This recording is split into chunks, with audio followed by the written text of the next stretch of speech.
Good morning, everybody. Welcome to Technique Tuesday, coming to you live on Facebook, or you might be watching via catch up on YouTube, Facebook, or on my website. However, you're watching this morning, good morning. And you may notice that I'm wearing a wrap this morning because it's cold in the studio down here in Dorset. And for those of you that know me really well, if I'm wearing something to keep me warm, then it is really, really cold. The studio is freezing and my fingers aren't going to work. So I'm all snug as a bug this morning. Now, if you are watching live, as you know, I like to give you a shout out to say thank you very much for taking the time to tune in. So who have we got? Martina, first comment of the day, as usual. Martina, good morning. Who else have we got? Cheryl, Hilary P, D, good morning. Anne, Rosie, Rosie, bonjour. Ali D, good morning. Now what's Julie saying? Busy watering in warm Melbourne. Well, not so much here in the UK. Anita, good morning. Pam, Cheryl is asking if anybody's excited. I hope you're excited about my demonstration. I'm quite excited about it this morning. Heather, good morning. Jane is saying it's very damp in the Isle of Man. Janice, good morning. Linda D, Linda E, we've got every Linda of the alphabet. Pen, good morning. Jilly, who else have we got? Anne B, good morning. Ali and all, a beautiful day here. Oh, that's good. Not so much a bit grey in Dorset. Lauren, good morning. Just here for a moment. Hope you're all well, and thanks to Ali for a super programme. Lauren, you are very, very welcome. Thank you very much for taking the time to tune in. Michelle is having a quick coffee and an art fix before she works. Lovely to have you here. Who else have we got? Barbara, good morning. Mick, our fabulous resident poet, is in the room as well. Kathy, Joe, oh gosh, you're everybody here. What's Joe put? Morning everyone, bright and sunny here, and there's a lot of ladies doing mad ski jumps on the TV. I'm assuming that she's referring to the Winter Olympics, which we have been watching too. If she's not, and those ladies doing mad ski jumps are something else, then you'll have to tell me. Ulrika, good morning from Stockholm. Thank you very much for tuning in. And Ruth is saying she has her wrap on too because it's cold in Hampshire, not too far away. So that is probably why. Kathy, good morning. Trudy is saying, morning Ali, not too cold here in Christchurch, just damp. Oh, well, you've got the damp and I've got the cold. So there we go. No matter how you are tuning in, thank you very much for doing so. You're all very, very welcome indeed. Now, we are working on the herb project, aren't we? On a little illustration to go with Oregano, all inspired by my Plan B project. Now, if you haven't seen any of the previous bits and you want to know how I got to the next part, then you're going to need to find the Learning to Paint website. So let's show you where that is, shall we? So when you go to www.learningtopaint.co.uk, this is probably similar to the homepage that you will find when you get there. Now, if you're watching on a phone or a tablet, can you see up there in the top right hand corner, it's got the menu. Now, if you are on a phone or a tablet, then the chances are that that will be a little menu icon, so a couple of lines, and you have to tap on it before you see those words. But the bit that you're going to want, can you see there, it says free resources, and then you go to Technique Tuesday, and you'll see all the blog posts, plus lots and lots of blog posts that we've done previously. And there you will see today's blog post, which has already gone live. We're just recording the footage for it. And you're going to need to read that to find out how I got from the illustration where we left it last week to what I'm about to show you today. So you're going to have, if you want to know that bit of information, then you're going to have to go and read that. And there are some links there and all sorts of other bits and pieces there too. So I hope that is useful. So just to remind you, that is www.learningtopaint.co.uk, and you should get there nice and quickly. So I hope that's been helpful to you for where to find things. Now, shall we get cracking on the project today? Because I'm itching to start. But I have a feeling that there's some people that I haven't said good morning to, and I can't have that. Good morning, Alice. Who else have we got? Val, good morning. Thea, good morning. And Rosemary. Everybody very welcome. Lots of you in the room tonight. It's very nice to have you here. So let's take you to the overhead camera. And here we have where I have got to with the illustration that we've been working on. Now, last week, if you were tuning in last week, then we were testing out our colour scheme, weren't we? And I was making suggestions for what colours I might be using. You need to watch that back if you're playing catch up. On the blog, you can watch it, that's not a problem, or on YouTube.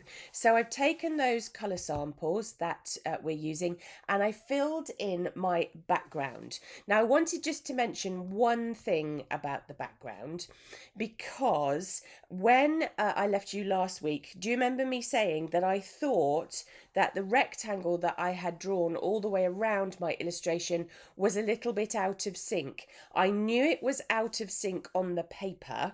I knew it was, but I was thinking that the rectangle itself was a little bit out of whack. And in the calm and the quiet after the broadcast, I measured it and it was a whole millimetre out. The bottom measured 11.1 centimetres and the top measured 11.2. So I have put that right before I painted it in. And like I said, if you want to know how I painted that background in, then you need to go and read the blog to catch up. Now there's a question come in from Ruth. Ruth is asking, will we be able to use your line drawing, Ali? Ruth, the answer is at the moment that I don't know, simply because this illustration might get turned into a greetings card for myself, and if it does, then unfortunately I'm going to have to say no for the line drawing, just simply because that will be out in the public and for sale, so I will retain the copyright on that. So I hope that's okay, but I haven't decided what I'm going to do with it yet. So if you email me when the project is done and I've made a decision about what I'm going to do with this, so that's ali@learningtopaint.co.uk, then Ruth, you and I can have a better chat about that. Now, who else have I missed saying good morning to? Teresa, good morning. Anne, good morning to you too. Now, Anita is putting a laughing face, which I'm assuming she is chuckling at the fact that my rectangle was a millimetre out. Anita knows of my love of all things being in order. You know, yes, and Anne is saying just a millimetre and you noticed it. It's frightening but true. And Mick has put Technique Tuesday with Ali's blurbs to get us enthused to painting some herbs. Mick, that's awesome. Thank you very much. Jeanette, good morning to you too. So where are we going with it now? We are going to be painting in the kind of background oregano. So I've got my photo that I took originally here, and I was looking at the oregano when I was feeding the chickens this morning, and actually it's kind of become a much richer green now. That photograph, the colour has altered as the plant is coming through, which I thought was very interesting indeed. So effectively what that means is that I can interpret that green as I see fit. And we were talking last week, weren't we, about using green Apatite Genuine to get that brown coming through underneath. So I'm going to be blocking the background oregano in a green Apatite Genuine, probably a very thin version, and I'm going to block it all in all at once. I'm going to let that dry, and then we might have time to block in that main oregano stem. We might have time to block in the banner, all of those kind of things. But should we see where we get and how we get there? And you can pop as many questions as you like over on the Facebook live stream, and I will try to get to them as soon as I possibly can. One thing I am going to do, now that you've seen it from far away, is I'm going to zoom in a little bit for you so that you can see it in close-up. Let's pop that over to one side temporarily. And here's the palette. I have several palettes for the very simple reason that I'm a very, very lazy painter and I don't like washing them in between, and also to not waste paint. So this is actually the palette that I used last week. I've just fished it out from my demonstration kit. All that happened was that I pushed this background on a little bit further, but like I said, if you want to know how I made that, then you're going to need to go to the blog and read up about it. Who have I not said good morning to? Sally, good morning. Marion, hello you. And Jean as well. I've got my SAA imitation sable brushes here. I've got 2 6s and a 4. Now you might wonder why I've got 2 of the same size. It's simply that if I wanted to load one up with a particular version of the colour, didn't want to wash it out of my brush, I could have a second one. And also this one, I've been really horrible to this brush and it's starting to lose its point, and this one has a better version on it. So I do sometimes have more than one of the same size of brush, so it gives me a little bit of scope. I've got my pot of water here. I've got my bit of cling film. Now I'm going to put my cling film, that's not cling film, honestly, kitchen roll, you all knew what I meant. I'm going to put my kitchen roll there while I mix up my colour so that I don't splash it. So let's pick up a bit of water and let's reinvigorate this Green Apatite Genuine. So this is a Daniel Smith colour. It is what's known as a Primatech colour. So that is a pigment extracted straight from source. You can see why I put my bit of kitchen roll there, can't you? It's like I know me. I mean, actually, I've splashed it over here as well. There we go. Ah, dear. And it's a pigment that's extracted and not much is done to it, which means it isn't interfered with particularly. So I'm going to pick up a bit of that colour and I'm going to make a pale version of it. Now what I need to do is give that a little bit of a test. I'm doing that just out of shot, giving that a bit of a test on the paper to see how it comes out. I think that's going to be perfect, but that's nowhere near enough of it. So I'm going to make a nice big puddle. So let's add a bit more colour and a bit more water to it. Oh, look at that. Dog hair. Look at that. Jack Russell hair. Don't want that in my painting. So let's make a thin version of that. Let's test it again to make sure that I've got the same strength. That looks pretty good. And I've got a nice puddle to feed from. Let's move that back into the centre. And so blocking in, what that means is that I'm going to flood everything with a very flat, even colour so that gives me scope to build back up on. Now, because this is an illustration and not really a fine art type of project, I don't need to kind of get things done in one hit. I can build up that colour, I can glaze it, I can do all sorts of things with it. Now, I've taken the number 6 brush that has the decent point on it to be able to fill in. Lots of people saying that Green Apatite is a fabulous colour and they're loving it. Yes, it is one of my favourites, it has to be said. Now, do you remember right back at the beginning, we were talking... Oh, look at that, more dog hair. We were talking about why we might ink this project in.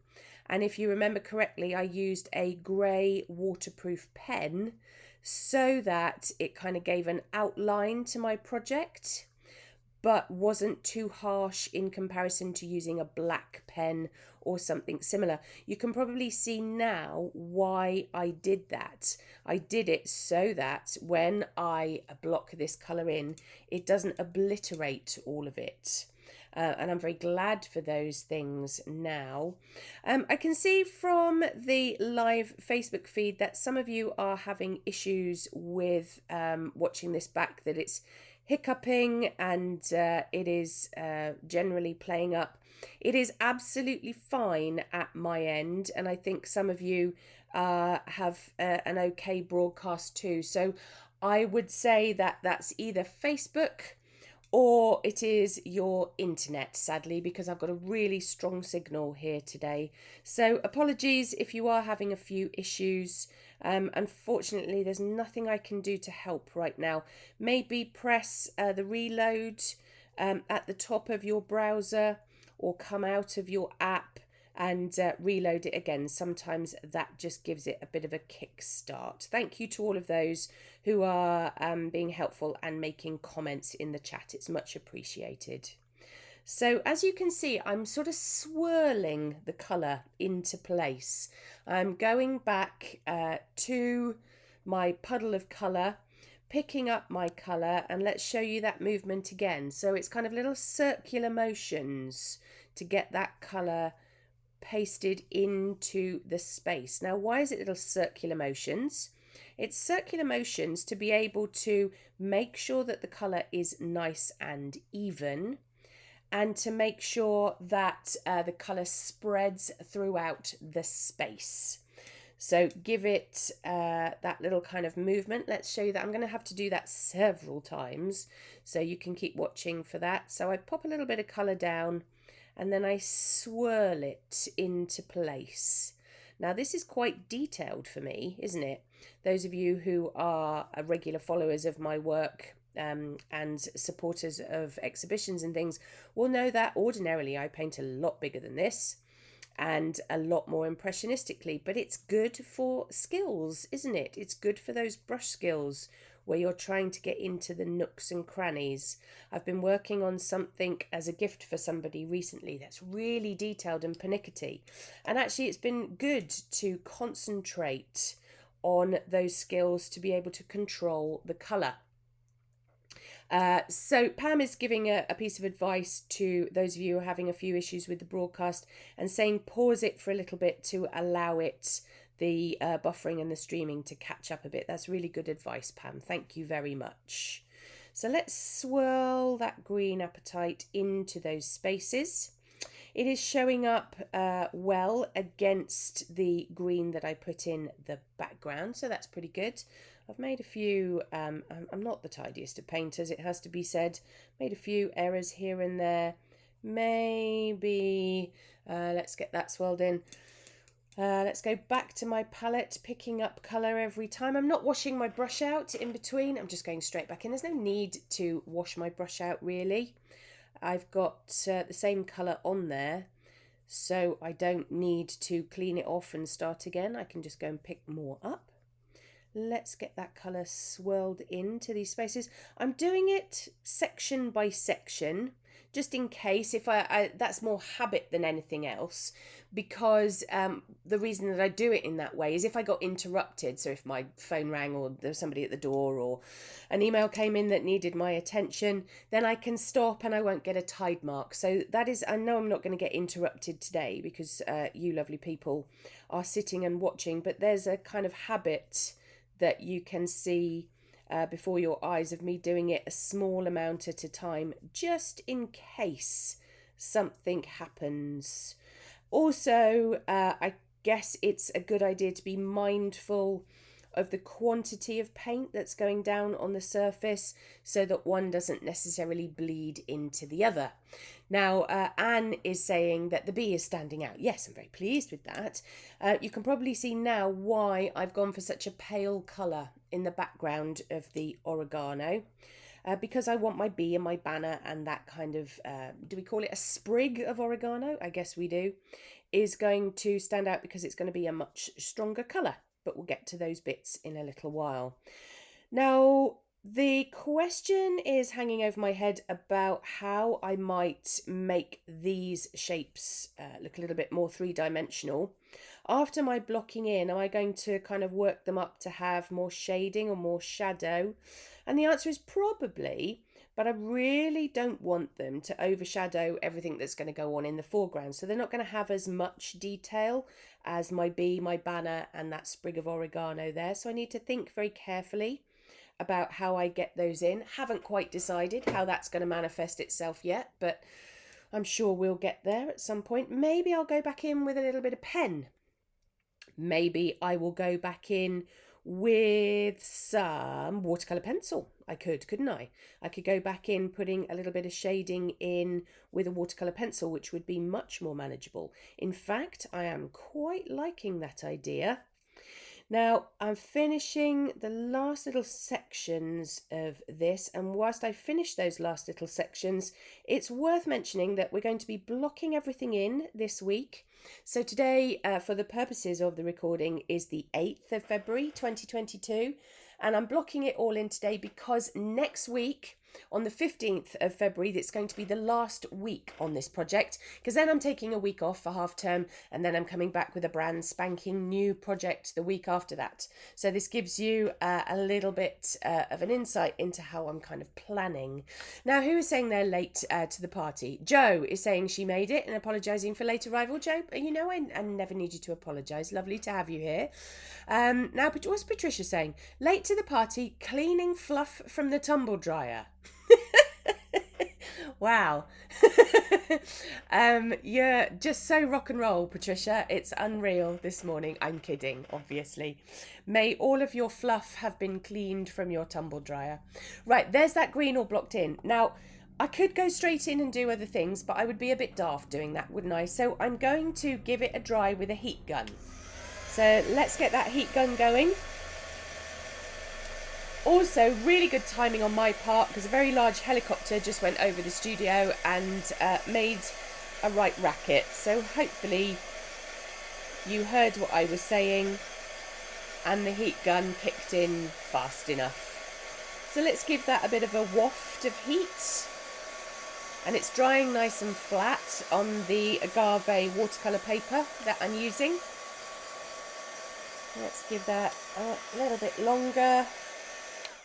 And you can hopefully see how that agave produces these beautiful soft tones. And what I'm also hoping you can see, I'm pretty sure you can in the camera, can you see you've got a slight dappling going on in there? That is a combination of the watercolour paper, the surface, that soft surface of this agave watercolour paper, and the sediment in Green Apatite Genuine. So there it is, and it's all settled, but can you see it's kind of parted company with itself? And to get it all mixed up together, you give it a bit of a swirl, and it will eventually separate out again. You can see it happening right in front of your eyes, and that's what's happened on the paper. So I've got a bit of texture there without having to do an awful lot. As you know, that's a bit of a jackpot for me. I think next, let's be sensible about this, and let's work from the thing that's furthest away to the thing that's closest to. So the next thing that we need to work on is that sprig of oregano. So I need to think carefully about what green I use for that. Let's take a bit of the Green Apatite Genuine and let's see what it looks like in kind of neat form on this paper. Let's see if it's the kind of colour that I want. Let's test it out down here. Do you know what? I don't think I need to interfere with that an awful lot. Maybe a tiny touch of water. Maybe that's a little bit strong. But I don't think I need to add anything else to that. I think that's okay as it is. So let's go with that. Now, I think that brush is going to be too big. So I'm going to set that to one side. And I'm going to go for my size 4 imitation sable brush to get that part in. Let's wet it and make sure that the bristles are moving. Let's have a pad of kitchen roll as a safety net so that I can control the amount of colour that's on there. Maybe a tiny touch of water just to thin that colour out a little bit. Loading up my brush, making sure that it's not running with colour by taking the excess out of the base of the bristles rather than the tip. And let's do this leaf by leaf. Why do I keep calling them petals? And no, that's not quite strong enough. So I need to mix some colour in. Let's lift that out. It isn't as dark as I would like it. Just goes to show you need to test these things. That's better. That's what I want. A nice rich colour. So we'll get that leaf in and controlling the amount of colour on my kitchen roll again, pulling that down into the centre. Now I've got to be brave because at the moment it's sort of obliterated my pen marks, but I don't see that as a problem. Now I don't really want to work on the next one because I don't want them to all run together. I know it's the same colour and I know it seems a bit daft in thinking, well, Ali, why aren't you just cracking on with it and getting it all blocked in? But again, it's a bit habit forming of not working on adjacent shapes to make sure that they don't run together. So I've got that leaf in too. Fill up again so you can see how careful I'm being with it, unlike me, I know. But I think for a project like this, it's worth thinking about all the time and effort that you have put into it, and how you don't want to kind of be too gung-ho with it at this point and ruin anything that you've done. I've just had an idea as well whilst I've been yakking away there. I'm going to do this leaf. Let's get this one in. And you can see that kind of swirly brush stroke that I'm using to get that colour in and get it budged up to the edges. And the tip of this beautiful brush is helping me out. So we'll go for that in there. Nice and rich now, isn't it? So can you see why I wanted these kind of different tones to these greens? Let's give that a dry. Just a quick one.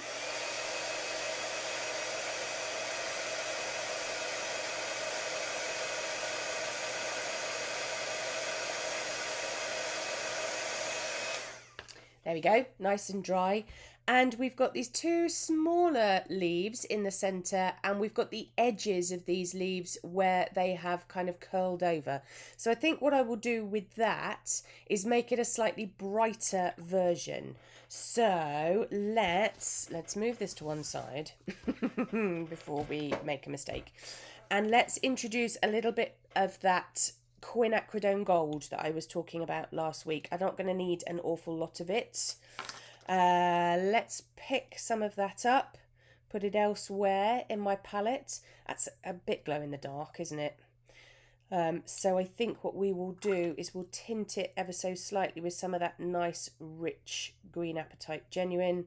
Let's pop a little bit of that in there. Is that the colour that I want it to be? I'm not sure. It looks a bit grubby, doesn't it? Maybe it is. Let's pick some of that up just as a test. Put that over here. And take some more of that quinacridone gold. Yes, that's better. That's more what I had in mind for these edges. Let's stick that back to one side again. I think that's going to be enough for what I need. We'll soon find out, won't we? And let's make sure I've got control of my brush again. Putting that colour down on those centre leaves. Yes, that is exactly what I wanted. Something a little bit fresher for the middle so that those tiny little leaves stand out in the centre.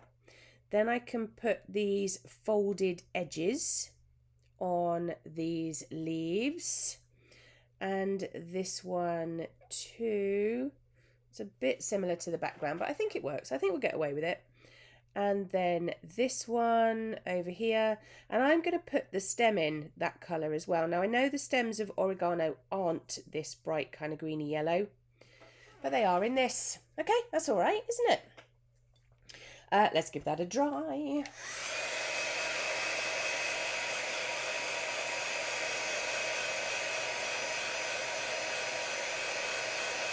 There we go, that's okay. And let's go for this banner now. Now the banner, do you remember we had that discussion about the Rose of Ultramarine that we've got here?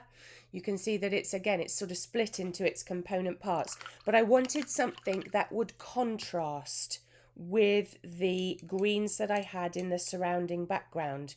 So I've gone for this pink, this kind of lovely rich pink, and I want a pale version of it because I haven't decided how I'm going to sculpt the shadows on it yet. So I'm going to have a pale version of it. Let's test that out on the piece of paper to make sure that that is pale enough. Yes, that will work really well. And then again, I'm going to block it in. Now the question that I've got to ask myself is, am I painting around these letters or am I going right over the top? And I think the answer is that I'm going to paint right over the top because any lettering that I do on here is going to need to be a much stronger colour. So let's start with that main shape. In actual fact, let's start with my other size 6 brush. My first size 6 brush is over there on my water pot full of green apatite genuine. So here you can see why I don't particularly want to wash that out. Let's go for my other size 6 brush and paint this banner in. So again, we'll do that swirling and smudging maneuver to get the colour in nice and flat on the banner. I'm hoping now you can see why I call it blocking in. that I'm adding colour to every area that I want to assign a particular colour to, because it gives me a greater understanding of what else I need in my picture and where I need to add shadows, all of that kind of thing. Let's get that end in. So we'll smudge that. Oh, I've got a slight variation in colour there. Let's see if we can smudge that so that it doesn't become too much of an issue. That was my fault for starting off a brush full of colour in the middle of a section. So what I'm going to have to do is go back over this bit it's already drying to make sure that it's flat. That's a sticky little moment, isn't it? But I think I got away with it. There we go. Whew, I did get away with it. Right, let's give that a blast with the heat gun so that I can work on the bits next to it and it will be okay.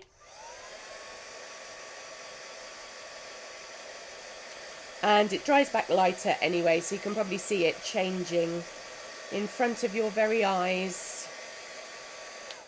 Sally, the swirling action is to make sure that I have control. It's such a tiny space. I'd be doing it on any paper that I had because I need the colour to go down really, really flat, and I need it to be able to get into those nooks and crannies. So I use that, there it is again, that little swirling action to make sure that the colour is evenly placed in a small area. I hope that makes sense. So it's kind of colouring in. If I understand correctly, and I am no coloured pencil artist, but I gather it's a technique that coloured pencil artists use as well. But I know that there's a lot of coloured pencil artists out there. So if you can confirm or deny that statement I've just made, that would be good. So I got that end in. Yes, Anne is saying, phew, no cauliflowers. Yes, I'm thinking the same thing, Anne. So we've got that end in, and we've got this end in as well. Let's take a little bit of that colour off because it's slightly too much. Swirling that in. I'm not pressing very hard on my brush at all. It's the lightest of touches. And getting it into that corner, swirling away. It's a good job it's only a small painting because my patience starts to run out with the swirling technique. I'm so used to slapping it on. Now, Trudy is asking a question about my heat gun. Love the heat gun. Does it give you better control than a hairdryer? It is a much more intense heat, Trudy, which is why I'm wafting it backwards and forwards like there's no tomorrow. But to be honest, the main reason that I use it is so that I can carry on talking over the top of it and you can still hear me, hopefully. And that way I can still carry on talking to you and it doesn't blow all of the microphones and the speakers in the studio. So we've got that in. Now we can actually deepen the colour a little bit for the part that's underneath. We're running out of colour in a big way on the palette, aren't we? Now we've got Jane's Grey over here, so let's take that Jane's Grey that we had and a little bit of that Rose of Ultramarine, and we'll mix some of the grey in so that we've got, sorry, it's out of shot, isn't it? We've got a slightly deeper version of it, more like a kind of mauve kind of colour now. Let's control that amount on the kitchen roll and we can paint this in a deeper shadow. Or we could, if we didn't have dog hair. We can paint a deeper colour in underneath because that technically would be in shadow, wouldn't it? It would be slightly deeper. And whilst there's probably lots of things I need to do to this yet, let's start as we mean to go on by getting that colour in. Oh, I've gone ever so slightly over the line. That's okay. So that's all blocked in now too. Only the B to finish now. Now, what's Rosie saying? Seen demos with swirling action for coloured pencils for smooth areas. So that's really interesting, Rosie, isn't it? That I'm using the same kind of action to create a nice smooth finish on my paper. Thank you very much for clarifying that. Right, let's quickly fill this bee in then, and everything will be blocked in, and it will be all ready for me to finish off next week, won't it? So we need some yellow. Now the first thing I've got to do is work out what's black and what's yellow on my bee. So the head definitely needs to be black. Then let's go for yellow in that banding. Then all of this centre section can be black where the wings come out of, and it could kind of go into a grey if I'm clever enough to do that. So that's black, that's yellow, that's black, and we said that I quite like the idea of it being either a white-tailed bumblebee or a buff-tailed bumblebee. So we'll leave that section too. And I'm still with my number 4 brush. So let's start, because I've got that quinacridone gold out on my palette. Let's start with the yellow. So black, yellow, black, yellow, black. So this one was yellow. So let's get that painted in. I probably could do with a smaller brush, but the very tip of my number 4 I'm sure is fine. That's black. So this is yellow in here. Now technically the wings should be the colour of whatever it is on top of, shouldn't it? So these should have a sort of greeny tinge, but I'm not going to do that. I'm going to kind of keep it as an illustration. So I'm going to make these wings grey. That's what I'm going to do. That's a decision that I've made. Don't know if it's the right one, but it's certainly a decision. Let's give that a dry. Ruth is saying, I have a very old heat gun which is in the shape of a hairdryer. It sounds much more vicious than the one Ali has. Maybe I need to treat myself to a new one. Ruth, I know exactly the one that you've got. I've got one as well. And yes, it sounds like a jet aircraft landing, doesn't it? And I did the same. I mean, this is as old as the hills now. I think this is a Do Crafts one. But you can see it's covered in paint and all sorts of things. But it is one of my trusty tools. So that yellow is in. Now I need to clean my palette up temporarily because I dunked the Rose of Ultramarine in with the Jane's Grey, didn't I? So I'm just using a bit of kitchen roll to clean that up. And I don't think I've got enough Jane's Grey out there, you know. So I'm just taking my tube and squeezing a bit of it out. Now what's Dee saying? Heat guns also go a lot hotter and have a more durable fan and motor. Oh, I love it when we share information. Thank you, Dee. I mean, Dee would probably know. She's an engineer and has an engineer for a husband. So she's the go-to for those kind of bits of information. Right, I'm making a puddle of the Jane's Grey just off a camera here with my number 4 brush. I'm trying to make sure that my brush is nicely coated in colour. And I'm making up a deep enough colour for the body section of my bee first. We'll talk about the rest of it in a little bit. Let's roll that quantity off. I think I need to make it a bit heavier than that. I've just looked at it on my kitchen roll and I don't think it's deep enough. Yeah, that's better. So let's get the head in. Oh, just the tip of my brush and that little swirling action. I've still got a hair on the end of my brush. Let's get rid of that. Let's get the body section in. Now, when it gets to the end of the wings, what I'm going to try and do, if I can be quick enough when I do it, is I'm going to take my brush, take the majority of the moisture away, and I'm going to smudge that grey up into the wings. Can you see that? Just a tiny little bit of shadow going on. That's what I was meaning about that wing colour. So that you do read it as a wing as opposed to it having some of the pink or the green or anything underneath it. Really pleased with that. Hey, who knew? Right, back into the Jane's Grey to finish off the rest of that body. Let's fade that out a little bit.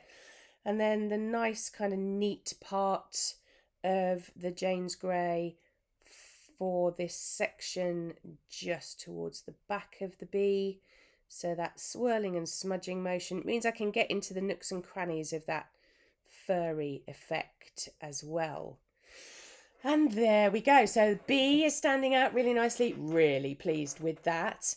I'm pleased with the way that sprig of oregano is standing out. Needs more work, but it's working better.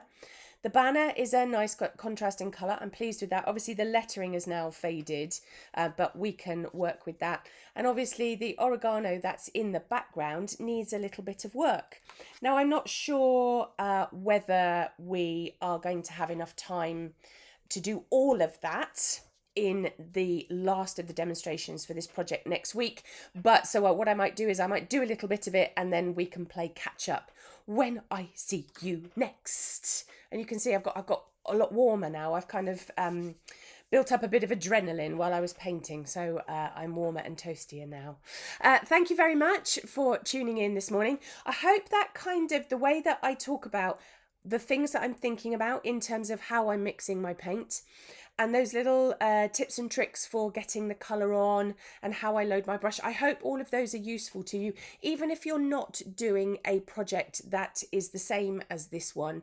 But sometimes just seeing an artist, the way that they load their brush or the things that they're thinking about, I try really hard to verbalise all of that stuff so that it is helpful to you. So if you have any success with any of those techniques, then do let me know, because I do like to hear from you. So you can either tag me on the Learning to Paint Facebook group, or do pop me an email, ali@learningtopaint.co.uk. It's always very nice to hear from you. Now, like I said, next week, so the 15th, next Tuesday, that's 15th of February 2022, just in case you're watching this on catch up, will be the last of this particular project. Then I'm going to have a week off because I've got a whole week of plan B, but I'll tell you more about that next week. So until I see you, please take lots of care of yourselves. Continue to be creative, painting, photographing, whatever it is that you do to keep yourselves in the creative spirit. You take lots of care, and I will see you very soon. Bye, everybody.